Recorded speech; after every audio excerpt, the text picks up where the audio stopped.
So you've done the self-help and you've dipped into some personal development, but now you ask the question, now what? What can you do? Well, if you want to escape the apathy, step right this way. So twice a year, I teach a course called Autonomy. It's a 12-week personal development and training course. What people get out of it is multifaceted. There's curriculum, there's exercises, there's camaraderie, you make new friends. There's a whole lot of interesting things. We're going to hear a sample from the course right now in its ongoing season. Let's take a look at the value these students are getting. Can I come out of the closet with a drastically different topic for a question? Spin it up. Awesome. Well, it's circling back to Ryan's goals for the year thing. Like, yeah, I don't want to talk about the magnet under the paper, but I'll gladly talk about the iron filings. That's not a problem. One of the things that I want to focus on is the tarot stuff that I've been doing. And something that I want to add to my repertoire is something that has been suggested to me many times over, which is to interview people. And there's a fear that I have that's been holding me back, that's prevented me from even reaching out to anyone, honestly. And it's so silly, but basically, my question for you is, let's say you're interviewing someone that you have a commonality in the field, research or whatever, and through your conversation with them, you find out that they have a radically different approach that you think is legitimately dumb. And like, how do you have an interesting conversation with someone that you may or may not suspect is a dumbass because of this one opinion that they dropped Yeah. during your conversation, in a way that they'll enjoy and be happy to come back?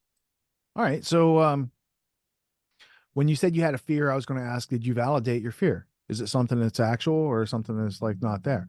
And then the next part would be to be curious because you want to find out, is he really a dumbass or not? But you can't assume, you can't judge, you haven't inspected yet. So I think this is the dumbass idea, but let me take a couple steps with you. Like, where did you get this? Oh, you got it from a Nobel laureate? Well, maybe that's why it seems dumbass to me. Maybe I'm not that smart, right? There might be acceptable answers to your questions that you haven't asked yet, right? And as you ask the questions, you're getting more and more familiar with the territory and you can ask better questions, right? So the key is just like ask the question to get started, get into it, and then you can move around and figure out like this is valid, this is valid, this is valid, but the way they're connected is invalid. Like they do that a lot out there.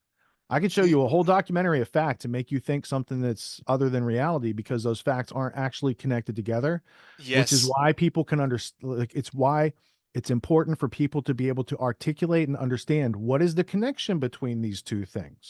Now, I love what you're saying, and I suspected you would say something like that, and I just remembered why it's not fully resonating. Because the problem with what your metaphor is that there are objective facts to refer to. Oh yeah, yeah. The Whereas in my thing, I came up with a perfect metaphor for this. In the coding world, if you've ever known a programmer, the opening bracket of a new function, there is a whole civil war within the programming world as to whether or not the opening bracket is at the end of the line or at the beginning of a new line.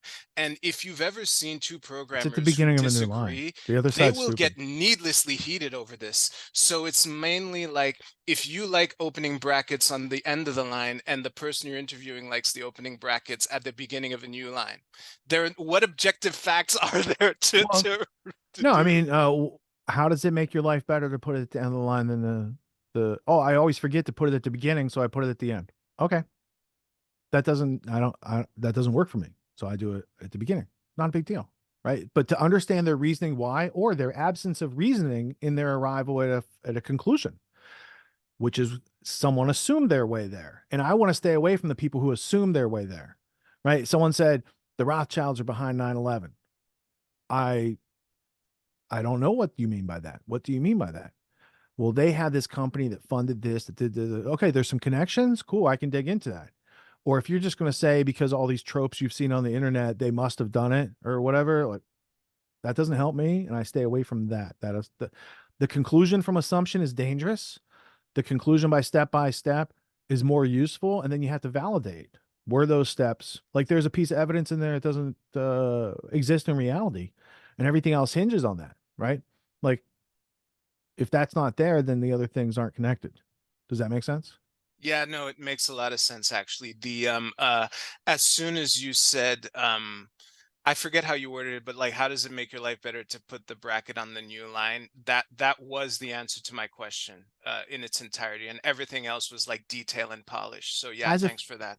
well, it goes the same for like file naming, right? Yeah, yeah, So yeah. I Date put dashes. formats. So Yeah. I do 2023 12 dash, dash 12 dash 29 space Sid Rock Q&A dot MP4. And then Martin's like, well, the dashes in your date are fine. The date format's fine. But if you put underscores, it makes it text searchable. It does this, it does that, it avoids this. When you print out the string, there's not percentage signs because to do the space, it has to do this other coding. And I'm like, oh, that makes more sense. So I'm going to start using more underscores and less spaces in my file naming, right?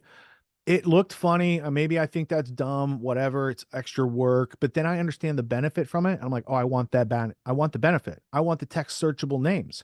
I want to be able to find my files in the future. I want a uniform, ubiquitous system I can use everywhere for everything that other people find readily transmittable and relatable so that we can get work done.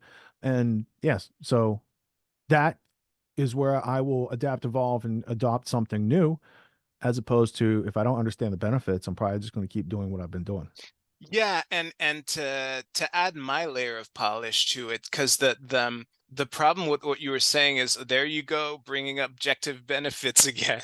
Whereas the opening bracket thing is really a question of style. So I was rewording it to, what do you like about opening brackets on the new line? Like what makes that cool to you, and which is a benefit actually. So I kind of just own myself. That's nice. Well, it's like this. There's different ways to tie your shoes, and there's different ways to tie your sweatpants, right? So you see somebody doing some complicated, it looks like complicated, but it's actually simpler and it would never go in a knot. Whereas the things we tie, sometimes they get, the bow doesn't come out or whatever. So seeing something different than what we do alerts us to there's something we don't know about there. And we should be, if we were naturally inclined and not indoctrinated, what's going on there? How'd you get that situation? What's up? What's your use case for that? How do you find it useful? And where oh, I use it here, here. Oh, I never even thought of that, right? This is where we grow. They have taught us to identify those points of growth potential, cut them off, to assume that person must be dumb. That person was never taught the right way. That person, whatever the thing is, right? Because we don't need to talk to them to get information. We can have that internal dialogue and assume our way into like subjugation pretty easy. Yeah, yeah, for sure. And thank you for that, because I knew I knew that the answer to such a silly concern would be really simple. Because I will fight to the death for end of line opening bracket, But you but I shouldn't. don't Maybe have that's your to. problem. Why Well, why fight when I could be curious, exactly, because it's like, why would we fight over our shoes being tied different ways? Like, if we can both run and meet in a battle against our common enemy, and our shoes don't fall off, that's what done right looks like. It Yeah, doesn't for matter if sure. you double knot it or you did like some sort of back and forth. You see people with the straight laces and they pull them through on the sides, like instead of crossing them. There's a whole bunch of different stuff. One I of the have useful things, if you have something that you have to keep your ankles tight, is to tie it off at the ankle like your tennis shoe and then lace it up the rest of the way instead of waiting to the top of your lacing for the cross piece. Oh, Yeah. nice. Yeah. Everyone's doing some kind of self-help these days, and you can find a million self-help courses out there. Most other courses out there are hosting lectures. They're hosting videos, they're maybe even doing Q&As, and these are great starting points to encourage learning. But at AUTONOMY, we believe that hands-on practice is the best way to really lock in what we're learning. There's no better way to gain confidence and mastery than through action. After each lecture, we practice the concepts we've learned with other students, giving and receiving feedback in a non-judgmental environment. The result is mastery of concepts like entrepreneurship, ethical sales, and self-reliance in an environment that directly translates to the real world. Plus, you make connections with other like-minded individuals who are learning right alongside you, and you have a lifetime membership in the community. The Autonomy course with Richard Grove equips you with confidence, competence, and courage in a world filled with confusion and noise. You can learn more at getautonomy.info. We'll see you there.